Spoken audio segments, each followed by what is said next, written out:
Alright, we have an unexpected surprise in the garage. It is the red chili pepper Civic, as the wife calls it. It's the wife's car. Small update on the RX-7. Everything's together, just waiting on transmission. Everything's together, except there's no transmission. So, good to go. Hopefully we'll get that soon. We're all kind of annoyed about how long that's taking, but soon. So the car at hand, the Civic is alive again. Some background. It's a 96 Honda Civic CX hatchback. Gotta love the hatchbacks. This is my wife's car, which she's had the entire time I've known her. Rather funny. She's from California. And when we moved her over here, we were concerned of it making the trip. That was 10 years ago. So 10 years ago, worried about it making the trip, had 180,000 miles on it at that point. Not sure if you're going to be able to see it. Maybe from my sticker for the oil change. It has almost 313,000 miles on it now.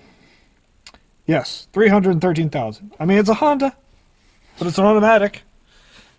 Stock, original automatic, and it's still going and shifts actually rather smooth. But yeah, it's a great little car. Base wind-up windows.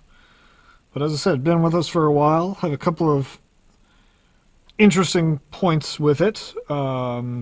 We did a couple of trump car races, one of which everyone was camping at the track. So we said, hey, why not just sleep in the Civic? Awful idea.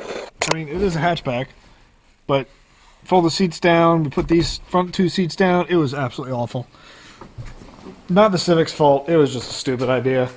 I ended up getting up in the middle of the night and sleeping on the trailer, which was much more comfortable. Car is stock. That's the other interesting thing about it. This car is completely stock, except for it has Coney yellows for shocks. Because one time when we were autocrossing it, I had a decent set of tires on it. It was at the time it was RE01Rs, the Bridgestones. And we were going through a slalom. Wife was driving. And the car started to hop on the stock suspension. Probably had 250,000 miles. So the car started hopping. And then she flicked it back the other way at just the right time while it was hopping.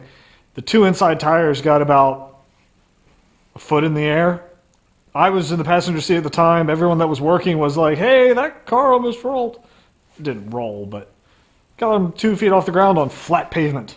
Sorry, 1 foot off the ground, flat pavement. So pretty impressive. That light doesn't work anymore. Like, if I hit it, it will. I need to get another one. It's like right over the car. But yeah, so it's been a great little car. Had to do a head gasket on it twice. Once because the head gasket went. Second time, actually it wasn't the head gasket fault the second time. Timing belt went because we've had it for that long. So got cylinder head completely redone. It's known, actually, the other character of this car, it was known, it doesn't make the sound anymore, but it was the Turbo Civic. The header had like a collector right here, and the O2 sensor was right there, and right where it met, there's a crack, and it leaked exhaust gas, and at like 3,500 RPMs, it made a whistle sound like a turbo, and she's actually had people try to race her. It's an old car. It's not quick by any means. And it's stock. It's not lowered or anything. Well, it does have different wheels. These are from a Del Sol, I think they were. Normally it had 13-inch Steelies, but you can't find 13-inch tires anymore, so I got 14s on there. Anyway, so people would try to race her from her Turbo Civic sound. The best was one time, person next to her wanted to race her, and it was a stick, and they stalled. So she ended up winning. So that was kind of a plus. But yeah, so about a year ago, actually almost a year ago to the day, this car died. Obviously, we've got other cars. It's not my favorite car to work on, and it's old. Spent some time trying to figure out what it was. Couldn't figure it out. Recently, we were about to trade cars with someone.